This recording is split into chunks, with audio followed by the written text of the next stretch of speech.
حضرات گرامی، ہم اور آپ جس عظیم مہمان کو سننے کے لیے یہاں جمع ہوئے ہیں ان کے درمیان بالکل حائل ہونا نہیں چاہتے۔ اب امتحان کی گھڑیاں ختم ہوئی۔ مرحبا آئے وہ پیغام سنانے کے لیے، مرحبا آئے وہ پیغام سنانے کے لیے، زندگی جن کی پوری وقف زمانے کے لیے۔ مرحبا آئے وہ پیغام سنانے کے لیے، زندگی جن کی پوری وقف زمانے کے لیے۔ بولنے لگتے ہیں جب راہ تو آتا ہے کوئی، بولنے لگتے ہیں جب راہ تو آتا ہے کوئی۔ راہ پر تجھ سے ہمیں راہ دکھانے کے لیے، راہ پر تجھ سے ہمیں راہ دکھانے کے لیے۔ عظیم درسگاہ کے عظیم سپوت، طلبہ کے مربی حفظ العزیز، سادگی اور سادہ بیانی کی مثال، واضح موقف اور بے باک زبان کے مالک، علم میں گہرائی، زبان میں شیریں رکھنے والے استاد العلماء، متکلم اسلام، اہل سنت والجماعت اور دیوبندیت کے ترجمان اور وکیل احناف حضرت مولانا مفتی محمد راشد صاحب اعظمی حفظہ اللہ تعالی، استاد حدیث و نائب محتمل دارالعلوم دیوبند کی چہرہ کھلی کتاب ہے، عنوان جو بھی دو، چہرہ کھلی کتاب ہے، عنوان جو بھی دو، جس رخ سے بھی پڑھیں گے انہیں جان جائیں گے۔ بڑھ کر جو چاٹ کر دے گریبان کفر کا، اسلام کو اسی کی ضرورت ہے آج تک۔ بہت ہی ادب سے التماس کرتا ہوں، آئے اور اپنے مواعظے، اپنے ملفوظات سے اور روحانی عرفانی بیانات سے ہم تمام سامعین کے قلوب کو منور و مجلہ فرمائیں۔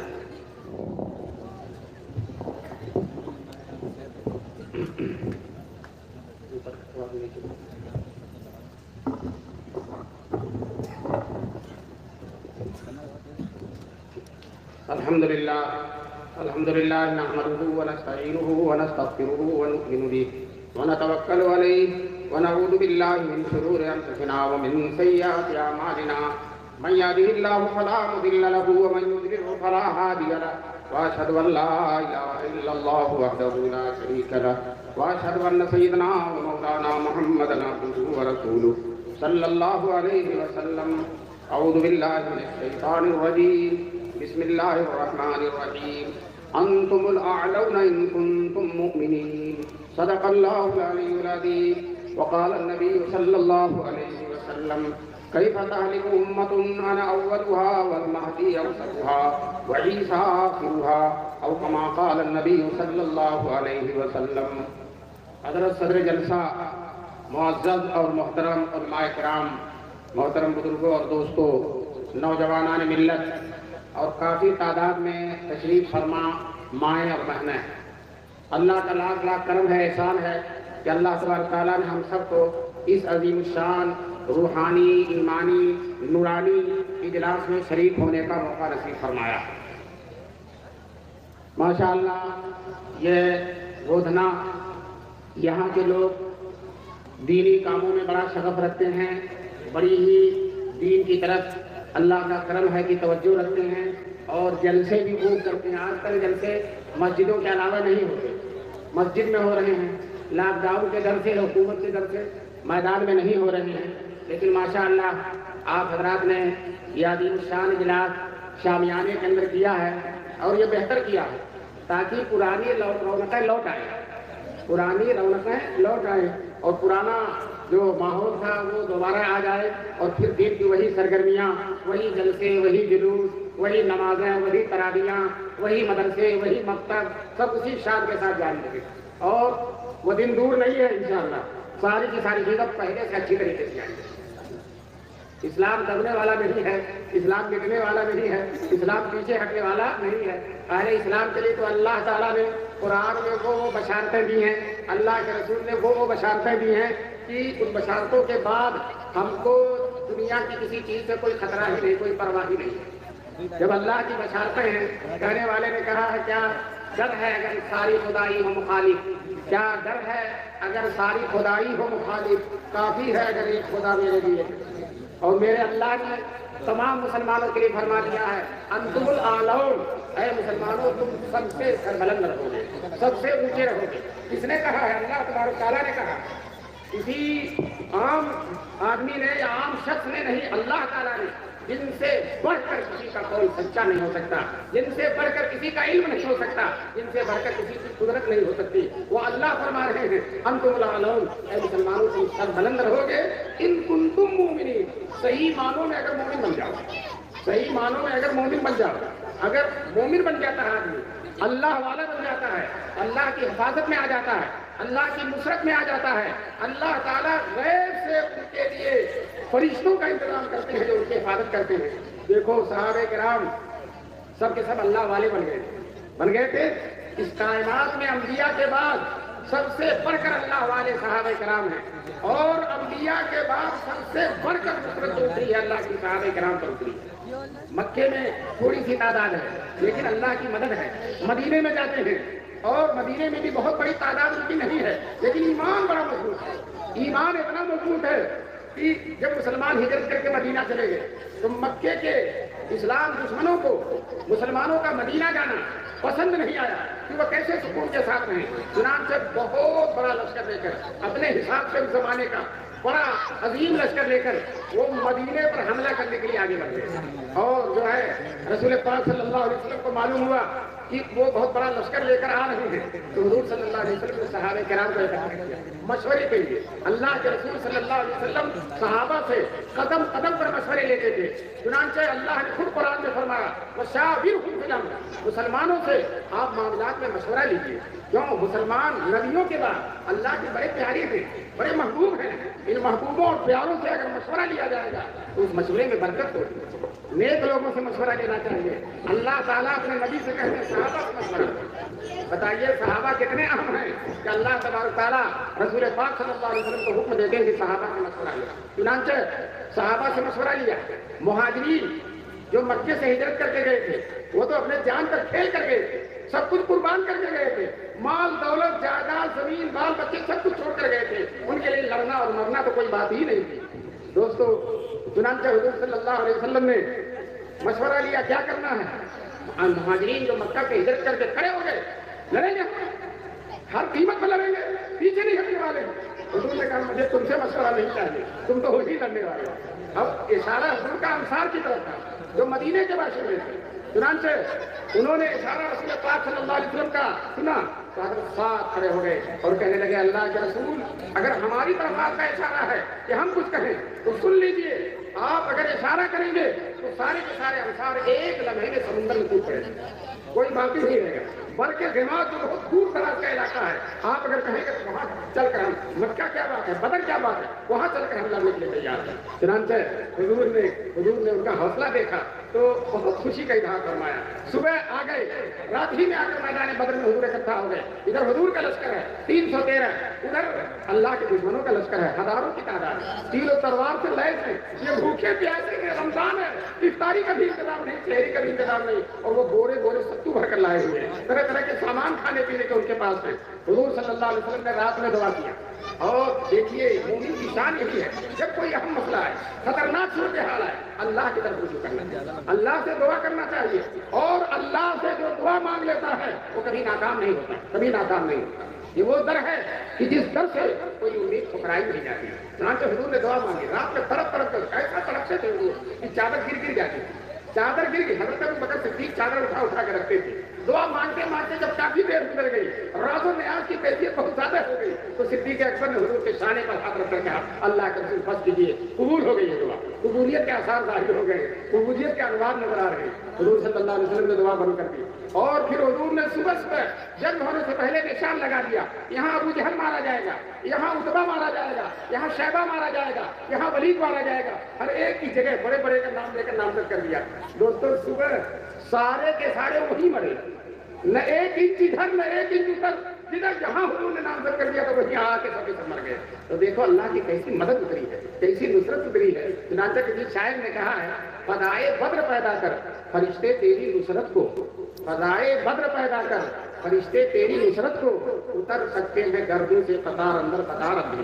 فرشتے وہی ہیں، کوئی فرشتہ ایک مرا نہیں ہے، اور کوئی فرشتہ کم نہیں ہوا، اللہ وہی ہے دوستو۔ اگر مسلمان بھی وہی ہو جائے تو انشاءاللہ آج بھی ان کے لیے اللہ تعالیٰ کی مدد ہے اور نصرت ہے۔ اور یاد رکھیے مسلمان جس حال میں ہے بہت، اگر مومن کامل ہوگا تو بہت اونچا ہو جائے گا، اور اگر مومن کامل نہیں ہے، مومن ہے، ایمان ہے اس کے اندر، اللہ کا نام اس کے اندر ہے، محمد عربی صلی اللہ علیہ وسلم کا کلمہ اس کے اندر ہے، اللہ تعالیٰ کی عظمت اس کے دل کے اندر ہے، تو اس مومن کو بھی کوئی برباد نہیں کر سکتا، اس مومن کو بھی۔ اونچے مومن کو تو چھوڑیے، حدیث میں رسول پاک صلی اللہ علیہ وسلم مومن کی مثال دے کر فرماتے ہیں اللہ کے رسول کہ مومن کی مثال، اللہ پر ایمان لانے والے کی مثال، مسلمانوں کی مثال، کھیتی کا پودا، گیہوں بوتے ہیں، آپ دھان بوتے ہیں، پتلا سا پودا، ایک بالش کا، ایک دم پتلا، کوئی دم نہیں اس کے اندر، بکری ایک ساتھ کئیے کو کھاتی ہے، لیکن وہ پودا جب ہوا تیز چلتی ہے، بادیں مخالف چلتی ہے، بادیں حوادث چلتی ہے، تو وہ پودا ادھر ہو جاتا ہے، ادھر ہو جاتا ہے، کبھی کبھی گر جاتا ہے، پھر اٹھ کر کھڑا ہو جاتا ہے، ادھر گر جاتا ہے، پھر اٹھ کر کھڑا ہو جاتا ہے، یقلب الہوا، ہوا اس کو الٹتی پلٹتی رہتی ہے، لیکن دوستو آخر وہ اپنی منزل تک پہنچ جاتا ہے، اور پودے اس میں سے دانہ نکل آتا ہے، اور کسان کاٹ کر اپنے گھر لے جاتا ہے، اپنی منزل مخصوص تک پہنچ گیا۔ حضور نے کہا یہی مثال مومن کی ہے، مومن پر حوادث آتے ہیں، کبھی گرتا ہے، کبھی پڑتا ہے، کبھی لیٹ جاتا ہے، کبھی لگتا ختم ہو جائے گا، اٹھ نہیں سکے گا، لیکن انگڑائیاں لے کر پھر اٹھ جاتا ہے، اور یہاں تک کہ اپنے منزل مقصود تک پہنچ جاتا ہے۔ اور اللہ کے دشمنوں کی مثال رسول پاک صلی اللہ علیہ وسلم دی ہے، سنوبر کا درخت، جیسا ہمارے ہاں ارجن کا درخت ہوتا، بڑا موٹا اور ہلتا نہیں، کتنی ہوا چلے نہیں ہلتا، لیکن ایک دن جڑ سے اکھڑ جاتا ہے، جڑ سے، وہ پودا کمزور ہے لیکن جڑ سے نہیں اکھڑتا، اور یہ ارجن کا درخت بڑا طاقتور ہے لیکن جڑ سے اکھڑ جاتا ہے۔ چنانچہ ہم نے دیکھا ہے مومن کبھی جڑ سے نہیں اکھڑتا، کبھی نہیں اکھڑتا، دو چار حوادث آتے ہیں، سپیرے آتے ہیں، طوفان حوادث آتے ہیں، اور کچھ ٹیڑھا ہو تو پھر صحیح ہو جاتا ہے، پھر انگڑائی لے کر کھڑا ہو جاتا ہے۔ لیکن اللہ کے دشمنوں کو ہم نے ہر دور میں دیکھا ہے، تاریخ گواہ ہے، قرآن کے اوراق گواہ ہیں، قوم عاد، قوم سمود، قوم لوط، خدا جانے کتنی قومیں ہیں، اور بڑی طاقتور ہیں، اتنی طاقتور ہے کہ اپنی طاقت پر ان کو ناز ہے، وہ کہتی ہیں من اشد منا قوة، ہم سے زیادہ طاقتور کون ہے؟ اعلان کرتے تھے ہم سے زیادہ طاقتور کون ہے، جیسا کہ آج روس بہت اترا رہا ہے اور کہہ رہا ہم سے زیادہ طاقتور کون ہے، امریکہ بھی ڈرا ہوا ہم سے، اور سارے لوگ ڈرے ہوئے ہیں، تو اسی طرح سے وہ لوگ کہتے تھے من اشد منا قوة، ہم سے زیادہ طاقتور کون ہے؟ اللہ تعالیٰ نے کہا اولم یروا، کیا انہیں پتا نہیں ہے ان اللہ الذی خلقہم، وہ اللہ جس نے ان کو پیدا کیا، وہ اشد منہم قوة، وہ ان سے بھی زیادہ طاقتور ہے۔ تو دوستو لیکن کیا ہوا ہے اتنے طاقتوروں کا؟ ہوا بھیجتا ہے اللہ تعالیٰ، سب کے سب ختم ہو جاتے ہیں، ایک ہوا آتی ہے اکھاڑ کر رکھ دیتی ہے ان کو، اور اسی طرح سے آندھی آتی ہے، طوفان آتا ہے۔ ایک قوم ہے قوم سمود، وہ جو ہے اپنے وادی میں تھی اور گرمی بہت زیادہ تھی، وہ بادل میں ٹکڑا بڑی تیزی کے ساتھ گھنگھور گھٹا کی شکل میں آیا، وہ سمجھے کہ بارش ہوگی، سب کے سب اس کے نیچے اکٹھا ہو کر آ گئے، گرمی سے پریشان تھے، اب جب سب کے سب اکٹھا ہو کر آ گئے تو اللہ نے اس میں سے آگ برسا دیا اور سب کے سب ختم ہو گئے۔ اللہ نے قرآن میں فرمایا وَقُضِيَ دَابِرُ الَّذِينَ ظَلَمُوا وَالْحَمْدُ لِلَّهِ رَبِّ الْعَالَمِينَ، ظالموں کی جڑ ختم ہو گئی، اور پھر جڑ ختم ہونے پر کوئی افسوس نہیں ہے، اللہ تعالیٰ کہتے ہیں وَالْحَمْدُ لِلَّهِ رَبِّ الْعَالَمِينَ، ساری کی ساری تعریف اللہ کے لیے اور اللہ کا لاکھ لاکھ شکر ہے۔ تو دوستو مومن کے لیے تو مایوسی کبھی ہے ہی نہیں، کہیں نہیں ہے، دور دور تک نہیں ہے، حالات کتنے بھی خطرناک ہو جائیں لیکن حالات پلٹ کر رہیں گے، حالات صحیح ہو جائیں گے، بشرطے کہ مومن اپنے اندر ایمان کو مضبوط فرما دے۔ انتم الاولون ان کنتم مومنین، مومن ہونے کی سب سے پہلی پہچان یہ ہے کہ آدمی نماز کا اہتمام کرے، نماز کا اہتمام کرے، مومن کی یہ شان ہے، پہچان ہے نماز۔ اگر نماز ہے تو ایمان کے اندر قوت ہے، اور نماز نہیں ہے تو بے دم ہے۔ ابھی میں دارالعلوم دیوبند میں مشکات ختم ہوئی تھی، تو میں بہت بڑے محدث ہیں دارالعلوم دیوبند کے مولانا عبداللہ صاحب، 92 سال کی عمر ہے، شیخ الاسلام مولانا حسین احمد مدنی کے شاگرد ہیں۔ میں نے ان کو بلایا کہ حضرت آخری حدیث پڑھا کے دعا کرا دیجیے، تو حضرت نے اپنی تقریر میں یہ فرمایا کہ طالب علموں کے لیے، طلبہ کے ان کو نصیحت ہے، طالب علموں کے لیے اور مسلمانوں کے لیے نماز با جماعت ضروری ہے، نماز با جماعت ضروری ہے۔ اگر نماز با جماعت نہیں پڑھتا تو وہ طالب علم کچھ بھی نہیں ہے، وہ عالم کچھ بھی نہیں ہے۔ اور مولانا نے ایک جملہ فرمایا اگر کوئی نماز پڑھتا ہے جماعت کے بغیر پڑھتا ہے، بلا جماعت کے پڑھتا تو وہ نماز کچھ بھی نہیں ہے۔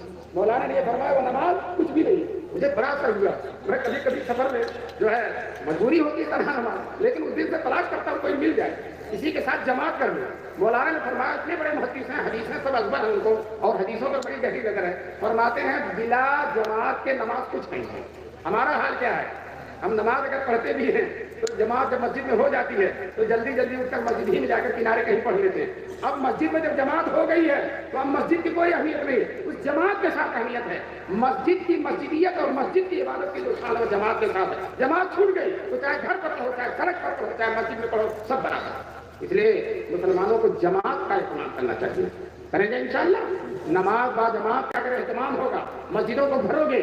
جانتے ہو مسجد اللہ کا گھر ہے. جب اللہ کے گھر میں پہنچو گے, کسی قریب کے کسی بڑے کے گھر میں جب آدمی چلا جاتا ہے تو محفوظ ہو جاتا ہے, گھر والا اس کی حفاظت کرتا ہے. اہل عرب کا دستور تھا کہ جب کوئی ان کے گھر میں آ کر پناہ لے لیتا تھا تو پہلے خود ختم ہوتے تھے جب اس کو ختم ہونے دیتے تھے, ورنہ دشمن کو اسے ہاتھ نہیں لگانے دیتے تھے. تو جب اہل عرب جاہل مشرک تھے, اپنے گھر میں آنے والوں کو اتنی پناہ دیتے تھے, تو اللہ تو حکم الحاکمین ہے, ساری قوتوں اور قدرتوں کا مالک ہے, اور جو ہے ساری خزانے اس کے ہاتھ میں ہیں.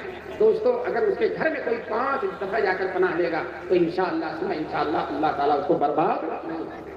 اس لیے ہم سب کو نماز با جماعت کا بہت اہتمام. مومن کو مومن بنانے والی چیز, ایمان میں جان ڈالنے والی چیز یہ نماز ہے. چنانچہ جب ایمان کے ارکان بیان کیے جاتے ہیں اس میں سب سے پہلے نماز کا تذکرہ کیا جاتا ہے. اور اللہ کے رسول صلی اللہ علیہ وسلم نماز کا اتنا اہتمام فرماتے تھے کہ آپ ثابت نہیں کر سکتے کہ حضور صلی اللہ علیہ وسلم نے جماعت کے بغیر کبھی نماز پڑھی. جماعت ہاں ان دنوں جب حضور بالکل بیمار ہو گئے تھے, مسجد میں نہیں جا سکتے تھے, تو گھر پر نماز پڑھتے تھے, ورنہ کبھی رسول پاک صلی اللہ علیہ وسلم نے گھر پر نہیں, مسجد میں نماز. بیمار ہیں, سر میں درد ہے, پیروں میں چلنے کی طاقت نہیں ہے, جب تک پیر کے اندر طاقت رہی 2 صحابہ کے کندھوں پر ہاتھ رکھ کر ابھی پاک صلی اللہ علیہ وسلم مسجد جاتے تھے اور نماز کا اہتمام فرماتے تھے. بتاؤ ہمارے نبی مغفور ہیں, مرحوم ہیں, اللہ تبارک تعالیٰ نے ان کو معصوم بنایا ہے, اس کے باوجود نماز کا اتنا اہتمام کر رہے ہیں. تو دوستو ہمیں بہت زیادہ نماز کا اہتمام. مائیں بہنیں بھی کافی تعداد میں آئی ہوئی ہیں. ان ماؤں اور بہنوں سے روزہ چاہے تو جتنا رکھوا لو, روزہ جتنا رکھوا لو, لیکن نماز پڑھنے میں ابھی کاہلی نہیں کرتی. روزہ نہیں چھوڑتی ہیں اور نماز چھوڑ دیتی ہیں. رمضان میں بھی روزے تو خوب رکھیں گی لیکن نماز نہیں. میں ان ماؤں اور بہنوں سے کہتا ہوں رمضان میں بھی اور رمضان کے علاوہ نمازوں کا اہتمام کرو, 5 وقتہ نماز کا اہتمام کرو. اللہ تبارک تعالیٰ نے تو عورتوں کو سہولت دی ہے, عورتوں کے لیے جماعت شرط نہیں. مرد کی تو جماعت کے بغیر بیکار کی نماز ہے, اور عورت کی جماعت کے بغیر نماز ہے اپنے گھر کے اندر نماز. کتنی سہولت ہے ان کی نماز میں, اس لیے ان کو نمازوں کا زیادہ اہتمام کرنا چاہیے اور روزہ بھی رکھنا چاہیے اور جو ہے دین کے کاموں میں بڑھ کر حصہ لینا چاہیے.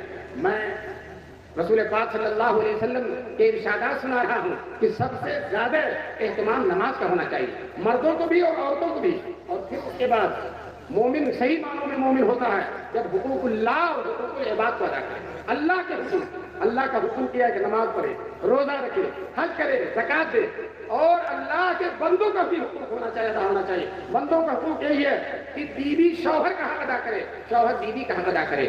شوہر کے ذمے اللہ کے رسول نے بیوی کو کا حق دیا, بیوی کی بہت بڑی ذمہ داری دیا. عرفات کے میدان میں رسول پاک صلی اللہ علیہ وسلم نے فرمایا, اے مسلمانوں, یہ عورتیں جو کمزور ہیں, جو تمہارے ذمے کر دی گئی ہیں, اپنے ماں باپ کو چھوڑ کر تمہارے حوالے کر دی گئی ہیں, ان کے ساتھ میری وصیت قبول کرو, ان کے ساتھ اچھا معاملہ کرو. جو خود کھاؤ ان کو کھلاؤ, جو خود پہنو ان کو پہناؤ. دوستو رسول پاک صلی اللہ علیہ وسلم کا معمول یہ تھا کہ آپ جب گھر میں آتے اور آپ کی بیوی حضرت عائشہ یا کوئی بھی بیوی کام زیادہ ہوتا تھا, اگر وہ آٹا گوندھ رہی ہیں اور دیکھا کہ جھاڑو نہیں ہوا تو حضور خود اپنے ہاتھ سے جھاڑو دینے لگتے تھے. حضور اور دوسرے کام کرنے لگتے تھے, وہ کھانا پکا رہی ہے, برتن نہیں دھلا تو حضور خود برتن دھل دیا کرتے تھے. چنانچہ کہا گیا کام کی محنت اہلی, حضور صلی اللہ علیہ وسلم اپنے گھر والوں کے کام میں ہاتھ بٹایا کرتے. دوستو ہمارا شوہر جو ہے بڑے تمطرا کے ساتھ آ کر چارپائی پہ بیٹھ جائے گا, یہ لاؤ وہ لاؤ, یہ کرو وہ کرو, سارے آرڈر دیتا رہے گا, اور بیوی تنہا بیچاری مجبور ہے, کمزور ہے, لیکن اس کی رعایت نہیں کر پائے گا. دوستو ہمیں چاہیے کہ اپنی عورتوں کی رعایت کریں. حضور صلی اللہ علیہ وسلم نے آخری خطبے میں حجۃ الوداع کے آخری تقریر میں حضور نے کہا تھا, فاستوصوا بالنساء خیرا, میرے عورتوں کے سلسلے میں میری وصیت کو قبول کرو. دوستو عورتوں کا جب مجمع ہوتا ہے تو ہم یہ کہتے ہیں شوہروں کا حق ادا کرو, شوہروں کی خاطر مدارات کرو, شوہر کے کا جو تمہارے اوپر حق ہے اسے ادا کرو.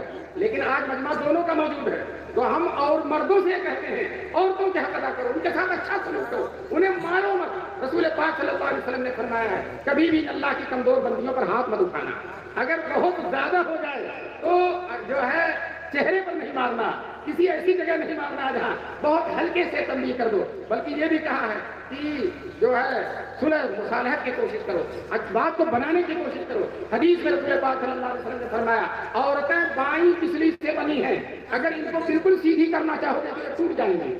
دوستو حضور صلی اللہ علیہ وسلم کی عورتیں بھی، حضور کی عورتیں بھی کبھی رسول پاک صلی اللہ علیہ وسلم سے جو ہے کچھ اس طرح کی باتیں کر جاتی تھی۔ عورت بہرحال عورت ہوتی ہے۔ ایک دن رسول پاک صلی اللہ علیہ وسلم اپنی ایک بیوی کے گھر میں تھی تو دوسری بیویوں نے مشورہ کیا کہ دیکھو وہاں سے حضور گئے ہیں فلاں کے گھر اور کچھ کھایا ہے، تو جب تمہارے گھر آئے تو کہہ دینا کہ آپ کے منہ سے مغافیر کی مہک آ رہی ہے۔ مغافیر ایک گوند ہے، خراب بدبو ہوتی تھی، حضور کو بدبو پسند نہیں تھی، اس لیے ان لوگوں نے سازش کی تاکہ حضور ان کے گھر نہ کھائیں، ان کے گھر کچھ نہ کھائیں۔ تو دوستو آپس میں ان کے دو گروہ بھی تھے اور دونوں جو حضور صلی اللہ علیہ وسلم کو اپنی طرف مائل کرنا چاہتے ہیں، لیکن رسول پاک صلی اللہ علیہ وسلم سب کے حق ادا کرتے تھے، کسی کو ناخوش نہیں کرتے تھے، سب کے ساتھ اچھا معاملہ کرتے تھے۔ حضرت عائشہ صدیقہ جو سب سے زیادہ چہیتی ہیں، ان سے ایک دن حضور کہنے لگے اے عائشہ تم مجھ سے جب خوش ہوتی ہو تو مجھے معلوم ہو جاتا ہے اور جب ناراض ہوتی ہو تب بھی معلوم ہو جاتا ہے۔ حضرت عائشہ نے کہا کیسے؟ کہا جب تم خوش ہوتی ہو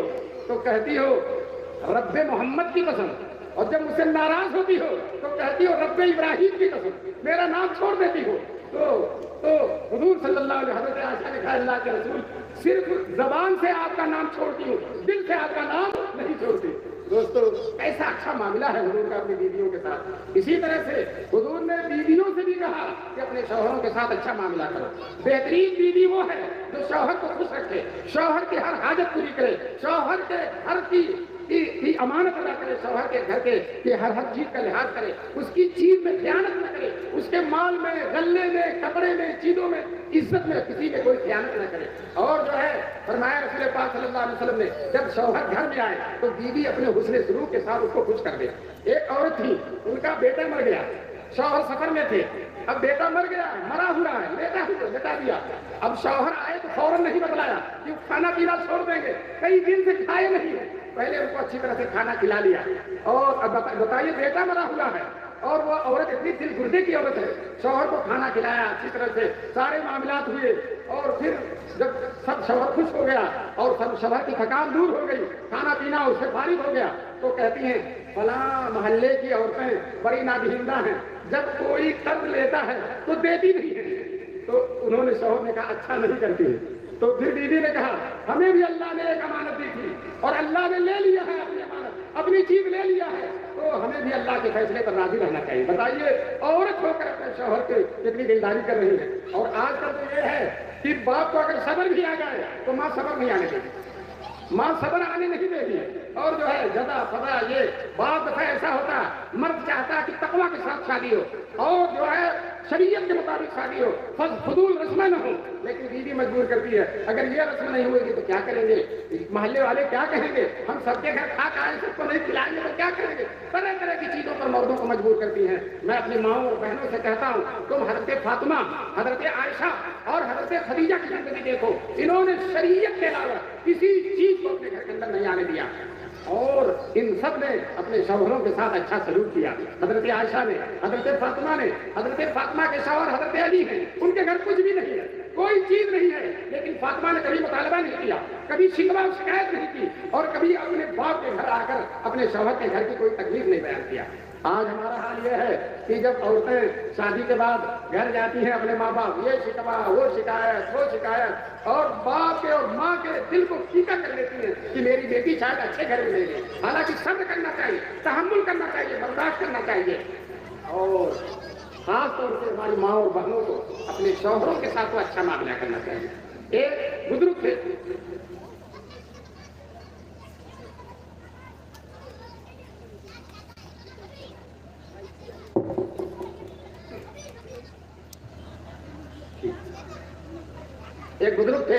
وہ جو ہے سب لوگ ان کا احترام کرتے، بیوی ان کا احترام نہیں کرتی، بیوی ان کی بات نہیں مانتی تھی اور بیوی کہتی کہ تم بزرگ ہو نہیں ہے۔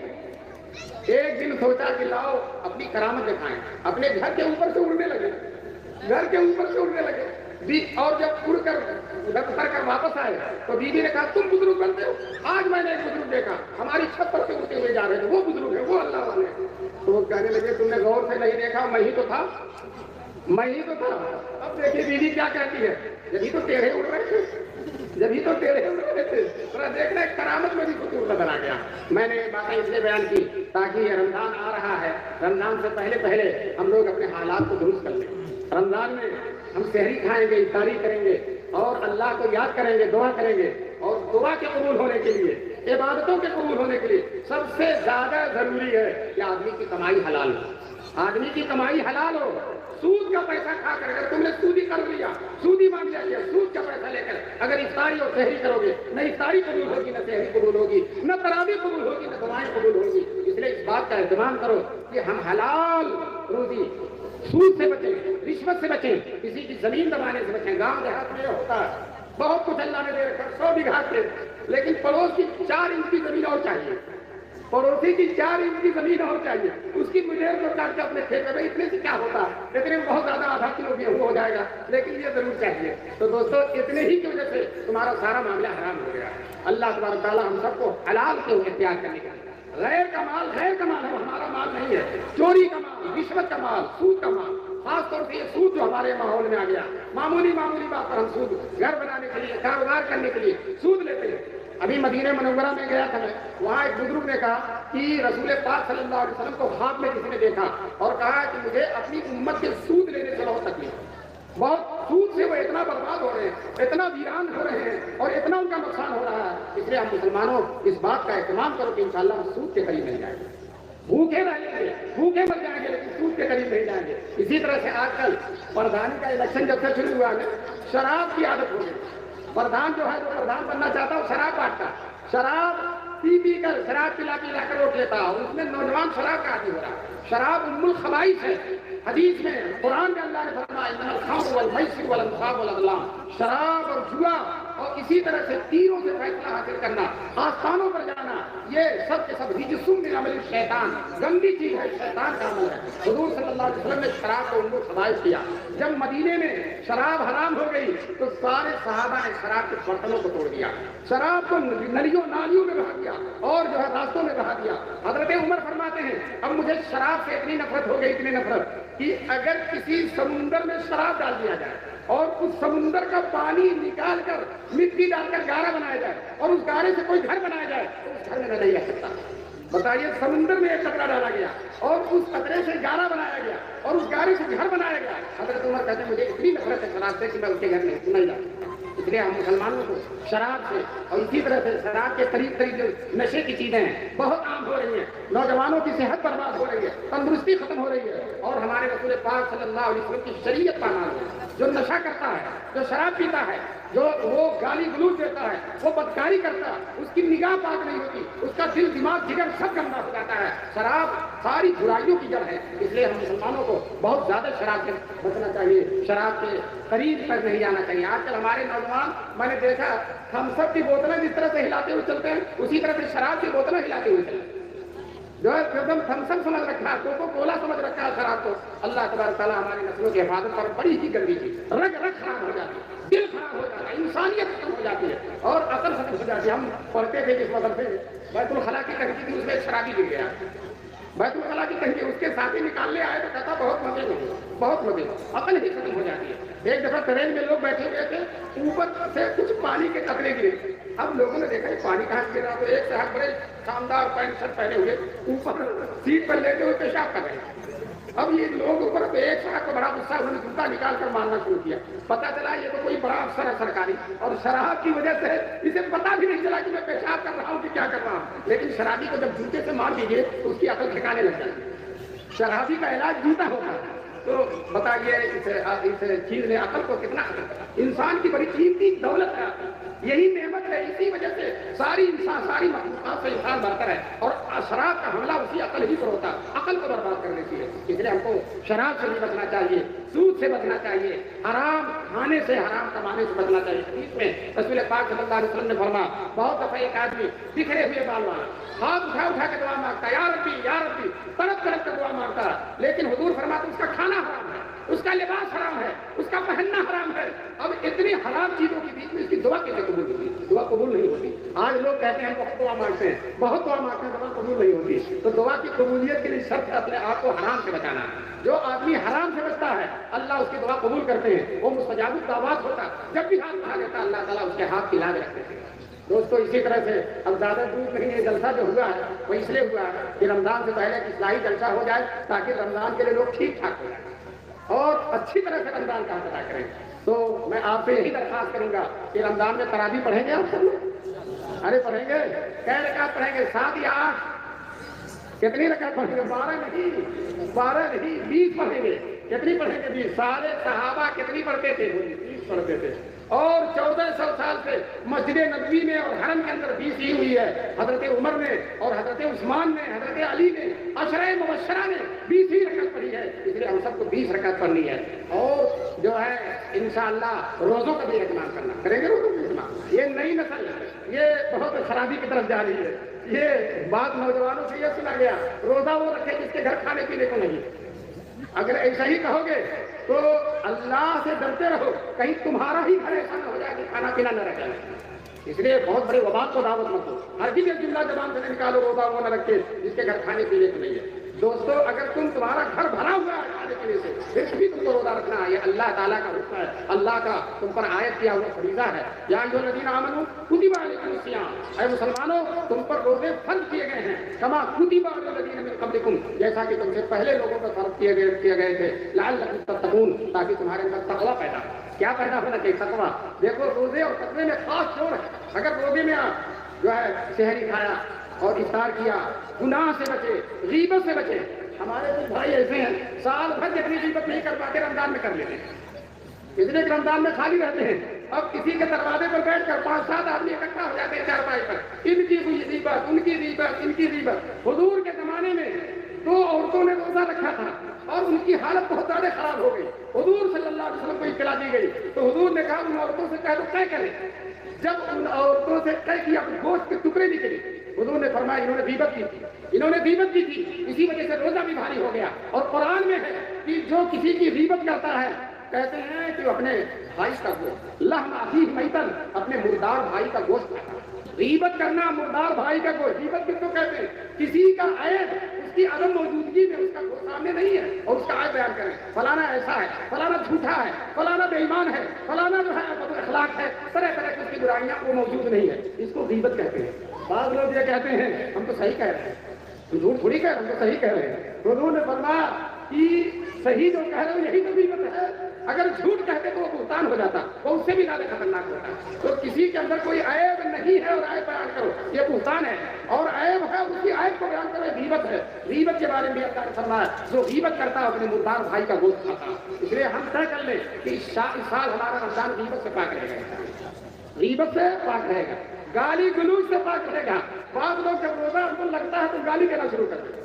جب روزہ لگتا ہے اور روزہ میں پیاس زیادہ ہو جاتی ہے تو پوتے کو گالی، بیٹے کو گالی، کچھ نہیں ملتا تو بکری کو گالی، مرغی کو گالی دینا شروع کر دیتے ہیں. ہماری مائیں اور بہنیں بھی خاص طور پہ شام کے وقت جب ان کا روزہ بہت زیادہ کرتا ہے اور روزہ ان کو بہت پریشان کرتا ہے تو اس وقت لڑائی جھگڑا شروع کر پڑوسن سے لڑتی ہے. کچھ نہیں ملتا تو اپنی بیٹی ہی سے لڑنا شروع کر دیتی ہے، اپنی بہو سے لڑنا شروع کر دیتی ہے. یہ سب غلط باتیں ہیں. رمضان میں رمضان کو پاکیزہ رکھو، تقویٰ کے ساتھ رکھو. رمضان میں زیادہ سے زیادہ قرآن کی تلاوت کرو. شیخ زکریہ علیہ الرحمہ نے لکھا ہے میرے گھر کی بچیاں، میری بچیاں گھر کا سارا کام کرتی ہیں، مہمانوں کا کھانا سینکڑوں مہمان ہوتے ہیں ان کا افطار کھانے وغیرہ کا انتظام کرتی ہیں اور اس کے ساتھ ساتھ 20 پارہ روزانہ پڑھ لیتی ہیں، 20 پارہ پڑھ لیتی ہیں. ہم نے ایک بزرگ کو دیکھا ہے شیخ الاسلام رحمۃ اللہ علیہ کے خلیفہ تھے، ہم بھی ان کی صحبت میں بہت رہے. روزانہ ایک قرآن ختم کرتے، کسی دن 40 پارہ پڑھ جاتے، کسی دن 40 پارہ پڑھ لے جاتے تھے. 40 پارہ چھینوں والا 40 پارہ نہیں، اسی قرآن کو پھر 10 پارہ اور پڑھتے تھے. ہے 30 پارہ لیکن وہ 10 پارہ یہ ختم کر کے 10 پارہ اور پڑھ لیتے تھے، 15 پارہ اور پڑھ لیتے تھے. تو دیکھو اللہ کے کیسے اچھے بنتے ہیں. آپ بھی قرآن کھول کر مسجد میں بیٹھو، اپنے گھر میں بیٹھو. مسجد سے زیادہ بہتر ہے کہ گھر میں تلاوت کرو. گھر میں تلاوت کرو گے اللہ کی رحمت سے فرشتے آئیں گے. قرآن جب پڑھا جاتا ہے، جب تلاوت کی جاتی ہے تو فرشتے آتے ہیں. تو فرشتے ہمارے گھر مسجد میں تو ہیں ہی، فرشتے بہت زیادہ ہیں. ہم چاہتے ہیں ہمارے گھر میں بھی فرشتے رہیں، اس لیے گھر کے اندر بھی تلاوت کرو. ایک صحابی ہیں حضرت اسید بن حضیر، ایک دن رات میں اپنے گھر میں بیٹھے قرآن کی تلاوت کر رہے تھے تو